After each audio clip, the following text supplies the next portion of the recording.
Bonjour à toutes et à tous et bienvenue dans Français tout doux. Salut Toulour. Aujourd'hui, on va parler d'un sujet super important pour beaucoup d'apprenants. Ah oui, Lequel? comment faire pour arrêter de tout traduire dans sa tête, pour vraiment commencer à penser en français? Ah ça! C'est vrai que c'est un peu le but ultime, non? Pour que ça devienne fluide et naturel, quoi. Exactement, on veut se débarrasser de ce petit réflexe de traduction mot à mot, pour plus de spontanéité. Oui, pour que ça sorte tout seul, sans effort, ou presque. C'est ça qui débloque vraiment la conversation, j'imagine. C'est tout à fait ça. Penser directement dans la langue, c'est la clé. Alors, on a regardé un peu et on a trouvé quelques techniques, des trucs concrets pour y arriver. Ah, super! Je suis preneur. Alors, c'est quoi la première astuce? J'espère qu'il n'y a pas besoin de baguette magique, hein? Haha, non, pas de magie, mais des post-it. Technique numéro 1. Étiqueter son environnement. Des post-it? Comment ça? Tu prends des post-it et tu écris le nom en français des objets de tous les jours. Genre le frigo, la chaise, la fenêtre. Et tu les colles dessus. Ah ouais, carrément. J'imagine la déco. Ma cuisine transformée en œuvre d'art, multicolore. C'est un peu ça. Mais l'idée, c'est de créer une association directe. Tu vois l'objet, tu penses au mot français, hop, direct. Sans passer par la case traduction dans la langue maternelle.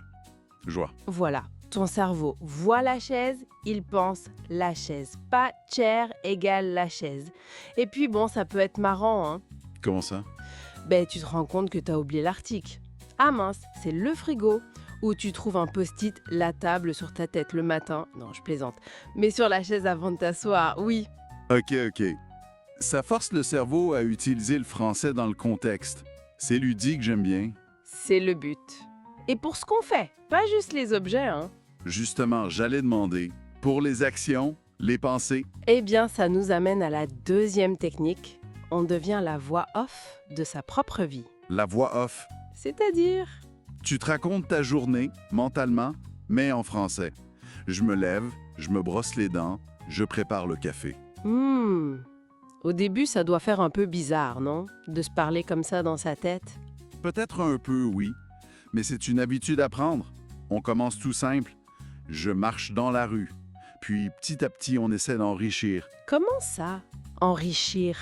Au lieu de juste « je suis fatigué », tu peux essayer une expression genre « pouf, j'ai pas la pêche aujourd'hui ». Ou tu regardes par la fenêtre. Ah oui! Tiens, il pleut des cordes. C'est ça? Exactement. L'important, c'est la régularité. Même juste 5 minutes par jour, ça aide à créer cette petite voix intérieure en français. 5 minutes, ça va, c'est faisable. Ok, technique numéro 3 alors. Ça ressemble un peu, c'est la conversation interne, le dialogue intérieur. C'est parler à soi-même, quoi. Ça, on le fait tous un peu, non? Oui, mais là, l'idée, c'est de le faire consciemment en français. Commenter ce que tu vois, ce que tu ressens. Waouh, ce gâteau a l'air délicieux. Ou j'aime beaucoup cette musique. D'accord. C'est ça. Et surtout, le point clé, on ne se juge pas. Si un mot manque, c'est pas grave. Ah oui, important ça. Parce que si on bloque sur un mot comme appétissante, Tu simplifies, tu dis « Waouh, elle a l'air trop bonne cette tarte ». Ou si tu vois des feuilles en automne et que tu ne sais pas dire « colorful tu dis, elles ont plein de couleurs. C'est simple, mais ça marche. ». Voilà. Accepter l'imperfection, c'est crucial. Ça aide à réduire cette peur de parler, la peur de tomber dans les pommes si on doit parler à quelqu'un. Ça construit la confiance, petit à petit. Ok, et la dernière technique. La dernière, c'est le shadowing. Le shadowing, comme une ombre. Oui, en quelque sorte. Tu écoutes un locuteur natif, dans un podcast, une vidéo, peu importe, et tu répètes ce qu'il dit, quasiment en même temps, comme un écho. Ah, ça doit être un sacré exercice. Répéter en temps réel. Oui, c'est excellent pour choper le rythme, la prononciation, l'intonation, la musique de la langue en fait.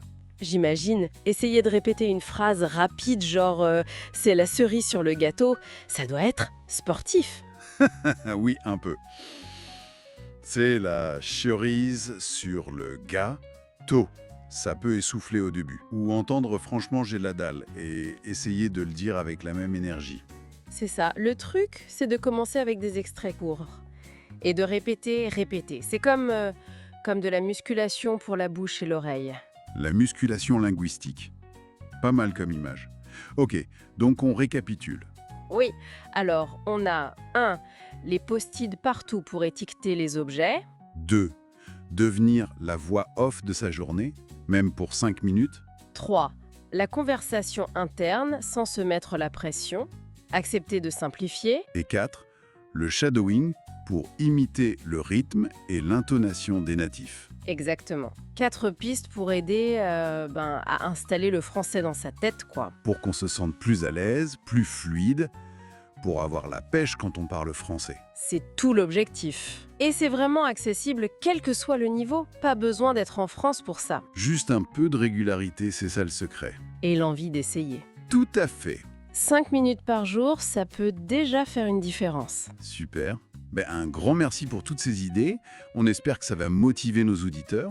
Et pourquoi pas commencer maintenant? Allez hop, un petit post-it français tout doux sur le frigo. Haha, bonne idée. Et parler du podcast autour de vous, ça nous aide beaucoup. Surtout, rappelez-vous, l'apprentissage, c'est vraiment petit à petit, continuer ces conversations internes, même pour des choses simples. Oui, lancez-vous. Et ne vous inquiétez pas si quelqu'un vous surprend à murmurer en français dans la rue. Promis, ça arrive au meilleur. On espère que vous avez la pêche pour pratiquer tout ça. Absolument. À très bientôt sur Français Tout Doux. Salut. Salut!